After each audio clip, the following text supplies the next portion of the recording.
आज की हिंदी कक्षा में सबको स्वागत है. ഇന്നത്തെ ഹിന്ദി ക്ലാസ്സിലേക്ക് ഏവർക്കും സ്വാഗതം. ഹിന്ദി വ്യാകരൺ, ഹിന്ദി ഗ്രാമർ ക്ലാസ്സിൽ നാം കാൽ സ്റ്റാർട്ട് ചെയ്തു. സമയത്തിനെ സൂചിപ്പിക്കുന്ന ഒന്നാണ് കാൽ. കാലിനെ മൂന്നായിട്ട് തരംതിരിച്ചിട്ടുണ്ട്: ഭൂതകാൽ, വർത്തമാനകാൽ, ഭവിഷ്യത് കാൽ. അതിൽ ഭൂതകാൽ നാം കഴിഞ്ഞ ക്ലാസ്സിൽ പഠിച്ചു കഴിഞ്ഞു. കഴിഞ്ഞു പോയ സമയത്ത് സൂചിപ്പിക്കുന്നു. അതിനെ 6ആയിട്ട് തരംതിരിച്ചിട്ടുണ്ട്: സാമാന്യ ഭൂതകാൽ, ആസന്ന ഭൂതകാൽ, പൂർണ്ണ ഭൂതകാൽ, അപൂർണ്ണ ഭൂതകാൽ, സന്ദിഗ്ധ ഭൂതകാൽ, ഹേതുമത് ഭൂതകാൽ. ഇവിടെ ഒരു ഉദാഹരണം കൊടുത്തിട്ടുണ്ട്. വഹ് സോയ എന്ന് പറയുന്ന സാമാന്യ ഭൂതകാലമാണ്. അതായത് അകാരം ധാതുക്കെ അകാർക്കോ ദീർഘ കർ ദേനെ സെ സാമാന്യ ഭൂതകാൽ മിൽത്താ ഹെ. ഇപ്പോൾ ചൽ അല്ലെങ്കിൽ സോ എന്ന് പറയുന്നതിനെ നമ്മൾ സോയ എന്നാക്കി മാറ്റി, അല്ലേ? ആകാരം ദീർഘം ആക്കി മാറ്റി.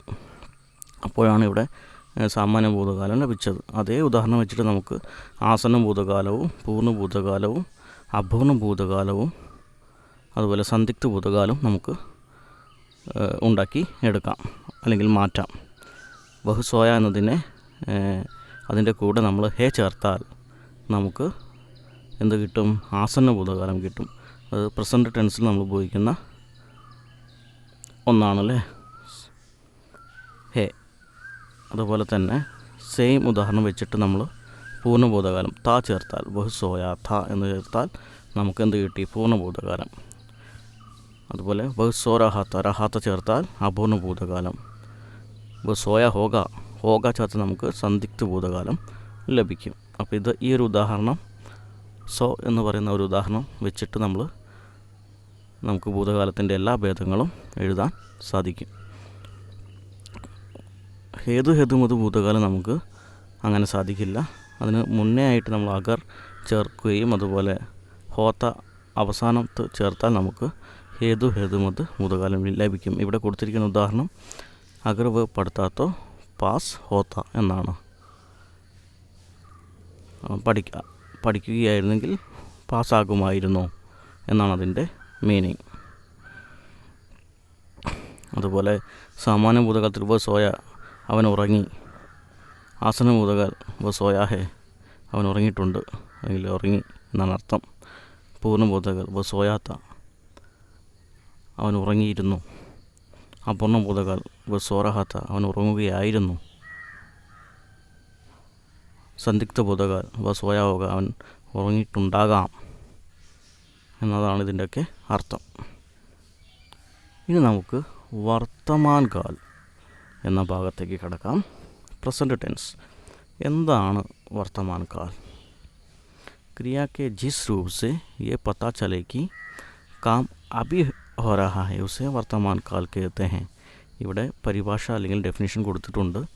ഈ ഒരു പ്രവൃത്തിയിലൂടെ നമുക്ക് മനസ്സിലാക്കാൻ സാധിക്കുന്നത് ഇപ്പോഴാണ് പ്രവൃത്തി നടന്നുകൊണ്ടിരിക്കുന്നത്, ഇപ്പോഴും പ്രവൃത്തി നടന്നുകൊണ്ടിരിക്കുകയാണ്. അതിനെയാണ് പ്രസൻറ്റ് ടെൻസ് അല്ലെങ്കിൽ വർത്തമാൻ കാലം എന്ന് പറയുന്നത്. അപ്പോൾ ഇവിടെ ഉദാഹരണം കൊടുത്തിട്ടുണ്ട്. രാം അഭി ആയ ഹെ. രാമൻ ഇപ്പോഴാണ് വന്നത് എന്ന് പറഞ്ഞാൽ പ്രസൻറ്റ് ടെൻസിൽ ഇപ്പോഴും നടന്നുകൊണ്ടിരിക്കുകയാണ്, അല്ലേ? ഇപ്പം നടക്കുന്ന കാര്യമാണ്. വർഷ ഹോ രഹി ഹെ എന്ന് പറഞ്ഞാൽ മഴ പെയ്തുകൊണ്ടിരിക്കുകയാണെന്ന് പറഞ്ഞാൽ ഇപ്പോഴും പെയ്തുകൊണ്ടിരിക്കുകയാണ്. പെയ്ത് കഴിഞ്ഞിട്ടുമില്ല, പെയ്യാൻ പോകുന്നതല്ല പറഞ്ഞത്, ഇപ്പം നടക്കുന്ന പ്രവൃത്തിയാണ്. മോഹൻ പഠ് റഹാ ഹെ.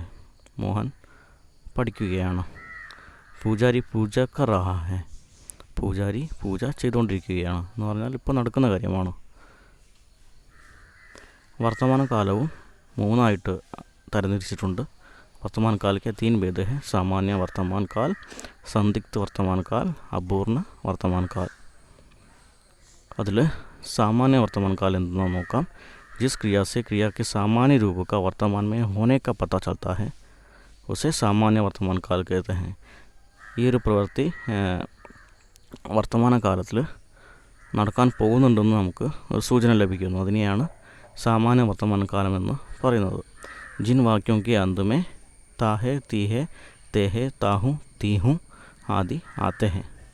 അതായത് ഈ സാമാന്യ വർത്തമാനകാലത്തിലേക്ക് നമുക്ക് മാറ്റണമെങ്കിൽ വാക്യത്തിൻ്റെ അവസാനം നമ്മൾ താഹെന്നും തീഹെന്നും തേഹെന്നും അതുപോലെ താഹുന്നും അതുപോലെ തീഹുന്നും നമുക്ക് ചേർത്ത് കഴിഞ്ഞാൽ, ഓരോ സിറ്റുവേഷൻ അനുസരിച്ച് നമ്മൾ ചേർത്ത് കഴിഞ്ഞാൽ നമുക്ക് സാമാന്യ വർത്തമാനകാലം ലഭിക്കും. ഉദാഹരണം സീത പഠിത്തി ഹെ, സീത പഠിക്കുന്നു. അതുപോലെ വ ആത്താ ഹെ, അവൻ വരുന്നു. അതുപോലെ തന്നെ അപൂർണ വർത്തമാനകാൽ. എന്താണ് अपूर्ण वर्तमान काल नोकाम. क्रिया के जिस रूप से कार्य के लगातार होने का पता चलता है उसे अपूर्ण वर्तमान काल कहते हैं. അതായത് ഈ ഒരു പ്രവൃത്തി കണ്ടിന്യൂ ആയിട്ട് ഇങ്ങനെ നടന്നുകൊണ്ടിരിക്കുകയാണ്, തുടർച്ച നടന്നുകൊണ്ടിരിക്കുന്നതിനെ സൂചിപ്പിക്കുന്ന ഒന്നാണ് അപൂർണ വർത്തമാൻ കാൽ. ഇതിലും വാക്യ के अंत में रहा है, रहे हैं, रही है, रहा हूँ आदि आते हैं.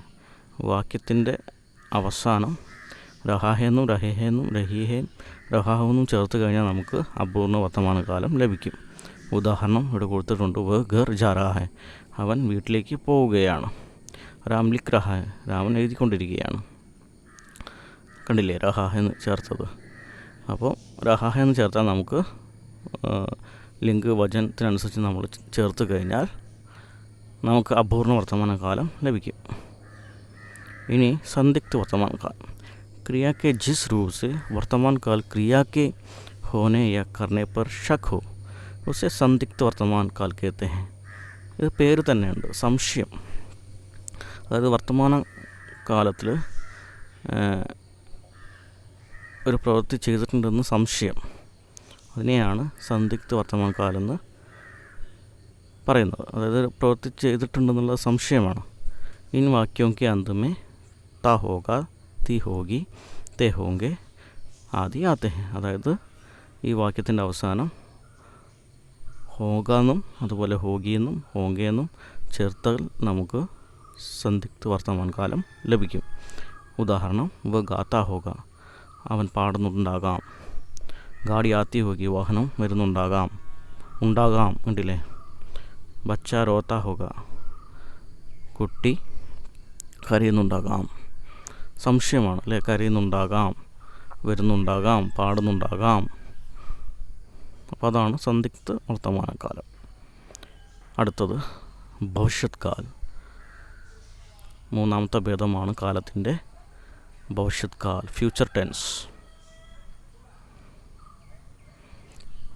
എന്താണ് ഭവിഷ്യത് കാൽ നോക്കാം. क्रिया के जिस रूप से आने वाले काल का बोध हो उसे भविष्यत काल कहते हैं. ഈ ഒരു പ്രവൃത്തിയിലൂടെ നമുക്ക് മനസ്സിലാക്കാൻ സാധിക്കുന്നത് വരാൻ പോകുന്ന സമയത്തെ സൂചിപ്പിക്കുന്നു, നടക്കാൻ പോകുന്ന സമയത്ത് അല്ലെങ്കിൽ പ്രവൃത്തിയെ സൂചിപ്പിക്കുന്നു. അതിനെയാണ് ഭവിഷ്യത് കാൽ എന്ന് പറയുന്നത്.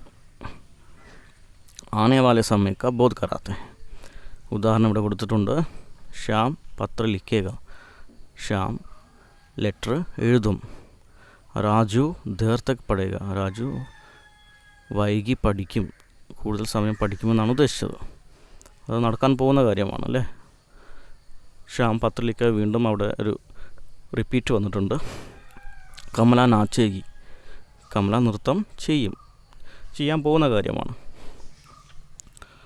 ഹം ഫിലിം കോ ജായെങ്കെ അല്ലേ, ഞങ്ങൾ ഫിലിമിന് പോകും.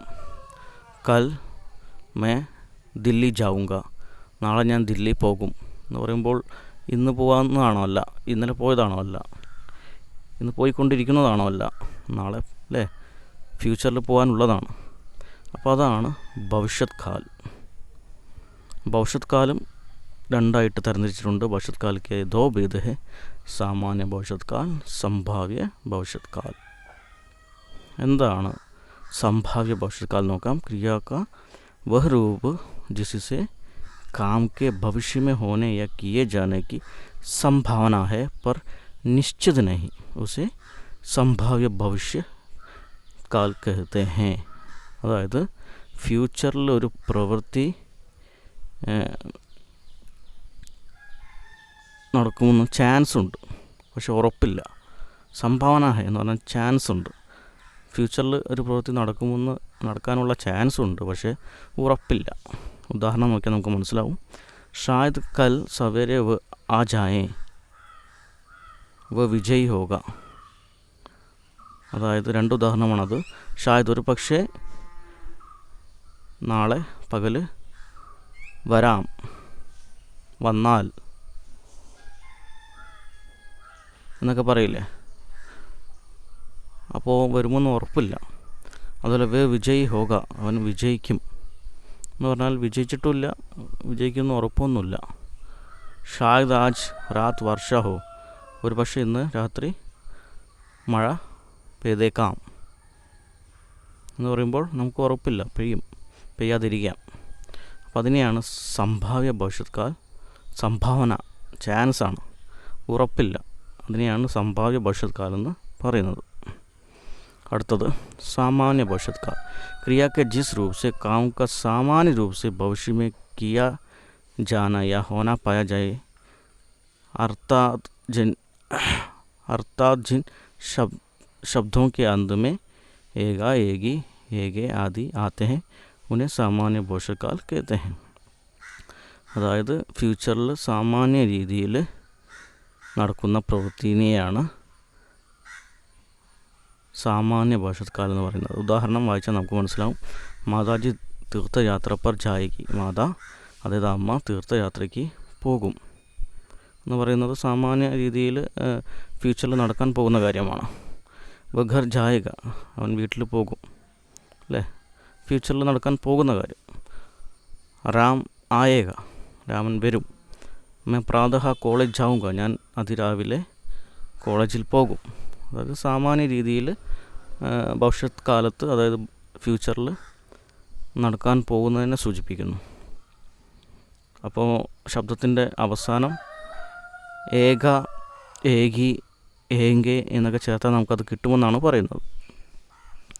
അത് ലിംഗ് വചനത്തിനനുസരിച്ചത് മാറുകയും ചെയ്യും. അപ്പോൾ ഇതാണ് നമ്മളിന്ന് പഠിച്ചത്. കാലത്തിൻ്റെ ഭേദങ്ങളും അതുപോലെ ഭൂതകാലം, വർത്തമാനകാലം, അതുപോലെ ഭവിഷ്യത് കാൽ. നാം ഇന്ന് അതിൻ്റെ ഭേദങ്ങളും മറ്റും പഠിച്ചു കഴിഞ്ഞു. എല്ലാവർക്കും ഇന്നത്തെ ക്ലാസ് മനസ്സിലായെന്ന് വിചാരിക്കുന്നു. ഉദാഹരണത്തിലൂടെയാണ് നമുക്ക് കൂടുതൽ മനസ്സിലാക്കാൻ സാധിക്കുക. അപ്പോൾ ഉദാഹരണം വെച്ചിട്ട് എഴുതി പഠിക്കുക. ധന്യവാദ്.